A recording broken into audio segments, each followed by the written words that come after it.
Olá, pessoal. Hoje eu quero compartilhar com vocês uma história extremamente emocionante e real, que nos mostra o poder da coragem, da justiça e do amor de uma família frente à injustiça. É uma história de medo, esperança e superação, que vai tocar seu coração e fazer você refletir sobre a importância de lutar pelo que é certo. Antes de começarmos, não se esqueça de se inscrever no canal, deixar o seu like e compartilhar nos comentários o que você sentiu ao ouvir essa história. Usava uniforme azul claro, já um pouco amarrotado, depois de um dia cheio de aulas. A mochila pesada de cadernos e livros balançava em suas costas a cada passo. Apesar do cansaço, havia em seu rosto um sorriso leve e inocente. Enquanto chutava distraidamente uma pedrinha pelo caminho, ele repetia mentalmente algumas fórmulas de matemática da prova que havia feito horas antes. Pensava no quanto tinha se esforçado, lembrando-se da explicação do professor, e sentia-se orgulhoso por ter conseguido resolver a questão mais difícil. Foi nesse instante, em meio à sua inocência infantil e ao silêncio do bairro, que o inesperado aconteceu. Um carro da polícia surgiu em alta velocidade na esquina, freando de forma brusca a poucos metros dele. O barulho dos pneus contra o asfalto ecoou pela rua, quebrando a tranquilidade daquele fim de tarde. "Levanta as mãos", ordenou Menezes, a voz áspera e autoritária cortando o ar como uma lâmina. Lucas congelou. O coração disparou tão rápido que parecia querer escapar de seu peito. Seus olhos se arregalaram de medo, e por um instante ele não entendeu se aquilo era real ou algum tipo de pesadelo. Levantar as mãos? Por quê? Ele apenas voltava da escola. Com os lábios tremendo, tentou dizer algo, mas sua voz não saiu. A arma apontada para sua cabeça anulava qualquer palavra. A cena era absurda. Um menino de 13 anos, ainda de uniforme, cercado pelo calor sufocante da tarde, obrigado a erguer as mãos para um policial armado. E a rua, que até segundos antes estava calma, agora testemunhava o início de uma injustiça que mudaria para sempre a vida de todos ali presentes. As mãos de Lucas estavam erguidas, mas tremiam tanto que parecia impossível mantê-las no ar. O suor escorria pela testa, misturado às lágrimas que começavam a se formar em seus olhos. "O que você está escondendo nessa mochila?", rosnou Menezes, apontando a arma agora para o chão, onde a mochila caída ainda deixava à mostra alguns cadernos abertos. Lucas, engolindo seco, tentou encontrar forças para responder.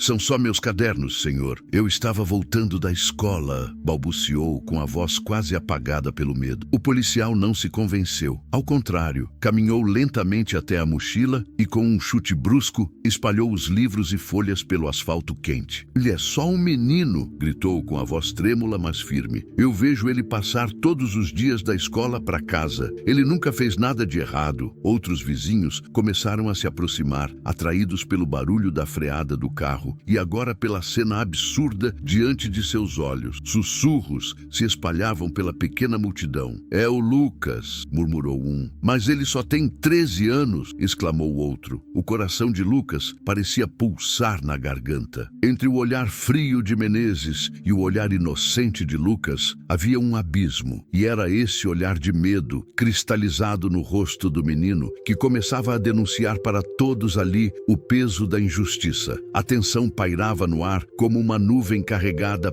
prestes a desabar. O pequeno corpo de Lucas permanecia imóvel, as mãos ainda erguidas, o peito arfando de medo. Menezes continuava com a arma apontada, o dedo tão firme no gatilho que qualquer tremor poderia transformar aquele instante em tragédia. Mantinha o olhar duro sobre Lucas, como se quisesse provar para todos que estava certo, mesmo diante de tantas vozes contrárias. Uma jovem, Ana Paula, retirou o celular do bolso e começou a gravar. A câmera tremia em suas mãos, não só pelo nervosismo, mas pela consciência de que aquele vídeo poderia ser a única arma contra a injustiça que testemunhava. "Isso vai para a internet", murmurou ela em voz baixa, mas suficiente para que outros escutassem. "O mundo precisa ver o que está acontecendo." Todos viam com clareza a injustiça. Um menino menino negro tratado como criminoso apenas por existir. O silêncio da multidão foi quebrado por um barulho agudo. Uma folha solta da mochila de Lucas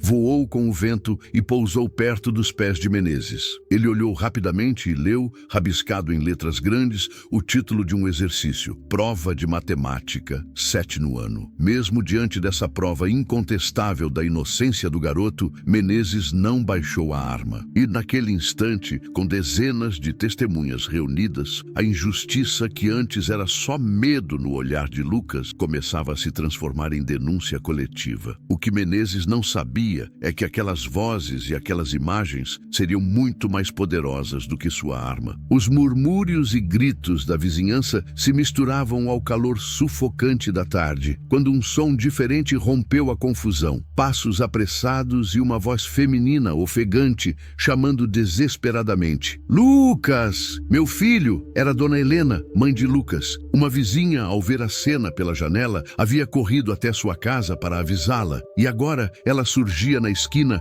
correndo com todas as forças que tinha, o coração em desespero. O desespero estampado em seu rosto não deixava dúvidas. Era o grito de uma mãe tentando proteger o bem mais precioso que tinha. Menezes, no entanto, não se comoveu. Levantou a mão livre em gesto de bloqueio e disse com frieza: Senhora, mantenha distância, não atrapalhe o procedimento. Procedimento? Gritou Helena, com lágrimas escorrendo pelo rosto. Que procedimento é esse? Apontar uma arma para uma criança? Ele tem 13 anos. Ele acabou de sair da escola. O choro de Helena era tão profundo que contagiava todos ao redor. Algumas mulheres na multidão também começaram a chorar, impotentes diante daquela cena brutal. Homens apertavam os punhos de raiva, mas tinham medo de avançar contra o policial armado. Lucas, vendo a mãe em desespero, tentou falar, mas a voz saiu embargada. Mãe, eu não fiz nada, eu juro. Helena se ajoelhou no asfalto, mesmo a alguns metros de distância,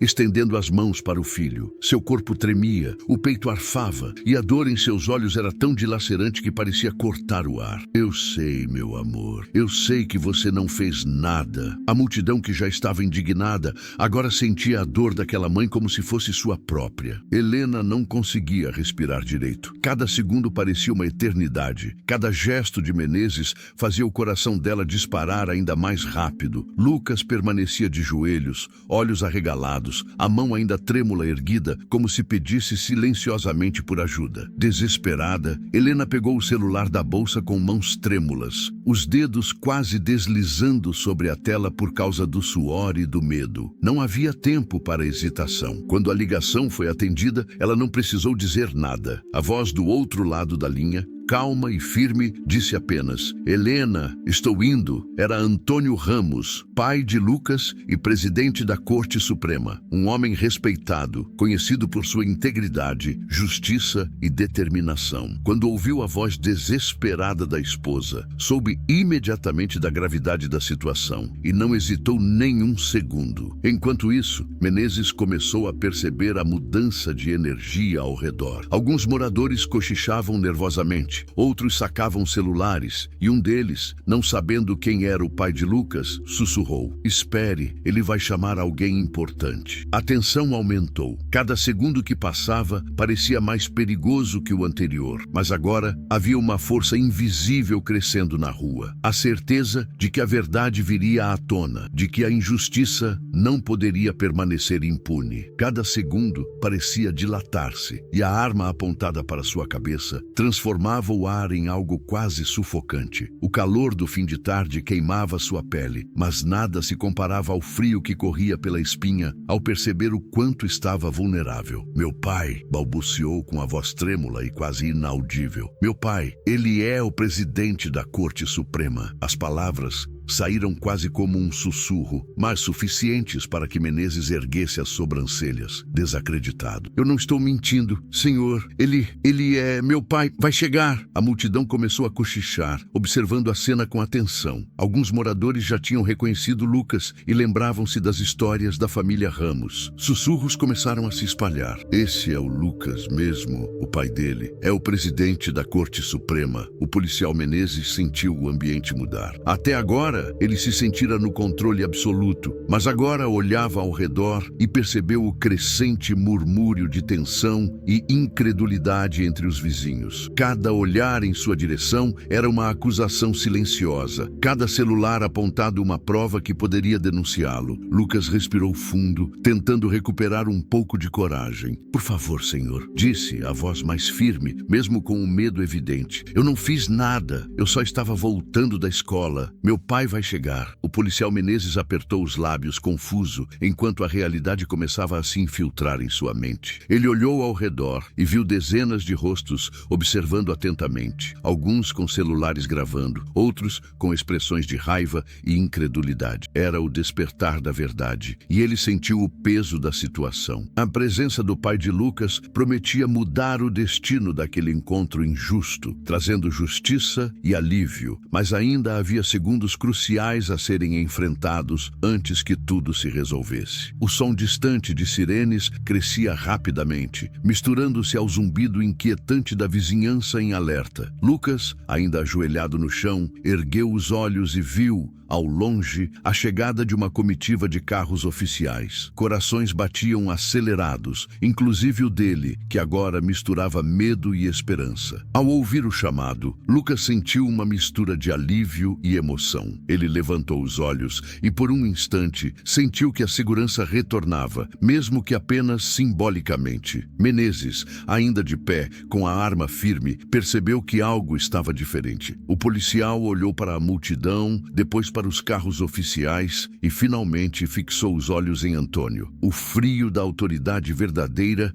se espalhou pela espinha de Menezes. Aquele não era apenas o pai de Lucas, era o presidente da Corte Suprema. Um menino de 13 anos, voltando da escola, e você aponta uma arma para ele? O silêncio caiu sobre a rua. A multidão, antes apenas observando, agora segurava a respiração. O contraste entre a frieza de Menezes e a firmeza de Antônio era nítido. Lucas, ainda de joelhos, sentiu o corpo relaxar um pouco. O medo ainda estava ali, mas a presença do pai, tão imponente e seguro, começava a dissolver o terror que sentia. A tensão que pairava no ar começou a se dissipar, substituída por uma sensação de alívio e esperança. A chegada de Antônio Ramos não apenas salvava a vida de Lucas naquele instante, mas também anunciava que a injustiça que pairava sobre ele seria confrontada de frente. O abraço de Antônio Ramos envolvendo Lucas ainda estava firme quando a rua caiu em um silêncio quase absoluto. Cada vizinho, cada testemunha, observava a cena com os olhos arregalados, percebendo que a situação havia chegado a um ponto crítico. O calor da tarde parecia evaporar, substituído por uma tensão palpável, carregada de expectativa e justiça prestes a ser feita. Menezes, o policial, ainda com a arma baixa, mas tremendo levemente nas mãos, sentiu o peso do olhar de Antônio sobre si. Ele tentou buscar alguma justificativa, mas percebeu que não havia defesa para suas ações diante da magnitude do erro cometido. A multidão começou a murmurar novamente, agora com mais força.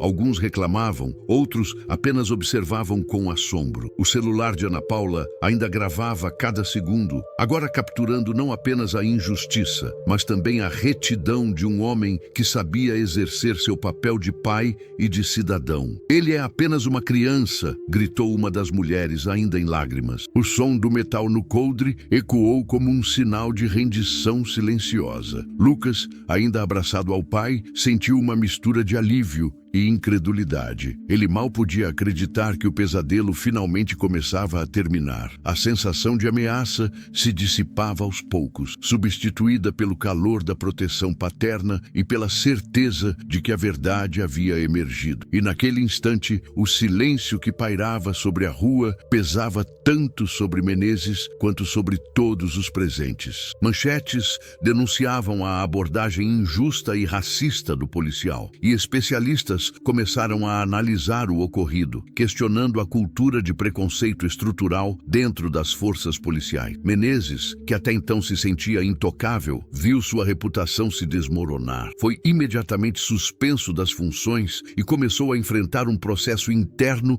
e judicial rigoroso. A pressão pública não deixava espaço para defesa fácil. Ele estava agora sob os holofotes de toda a sociedade. Além de assegurar proteção a Lucas, ele lançou uma iniciativa nacional de treinamento contra racismo e preconceito dentro das forças policiais, promovendo campanhas de conscientização e criando protocolos claros de abordagem, especialmente envolvendo crianças e adolescentes. Lucas, embora ainda carregando a memória traumática do ocorrido, começou a sentir que sua voz e sua experiência poderiam gerar mudanças reais. A vida de Menezes jamais seria a mesma, e a coragem de Lucas, aliada à determinação do pai, serviu de exemplo de que, mesmo diante do medo e da injustiça, é possível virar a maré com coragem e verdade. O tempo passou e, aos poucos, Lucas começou a se recuperar do trauma daquela tarde, que quase se tornou uma tragédia. Ele continuava indo à escola, agora com mais cuidado, mas também com a certeza de que sua vida tinha um propósito ainda maior: mostrar que a injustiça pode ser enfrentada e que a coragem, mesmo em pequenos corpos, pode transformar realidades. Antônio Ramos permaneceu ao lado do filho, não apenas como pai, mas como mentor e defensor da justiça. Juntos, pai e filho participaram da inauguração de um programa nacional de conscientização contra racismo nas forças policiais. A história de Lucas e Antônio inspirou outras famílias, professores e autoridades a lutar por justiça e proteção para crianças e adolescentes em todo o país. Quanto a Menezes, o policial foi responsabilizado, enfrentou punições exemplares e passou a servir como alerta de que atitudes preconceituosas e violentas têm consequências. Ele nunca mais seria o mesmo, nem profissional nem pessoalmente, e a lembrança daquele dia ficou como lição para todos os colegas de farda. Pai e filho juntos provaram que mesmo nos momentos mais sombrios, a verdade, a coragem e o amor podem prevalecer, trazendo luz, justiça e um futuro de possibilidades. E assim, chegamos ao fim dessa história incrível, que nos mostra que coragem, justiça e amor podem mudar vidas. Lucas enfrentou o medo, sua família lutou pela verdade e juntos mostraram que a injustiça jamais pode prevalecer. Vamos juntos espalhar essa mensagem de força, justiça e amor para o mundo.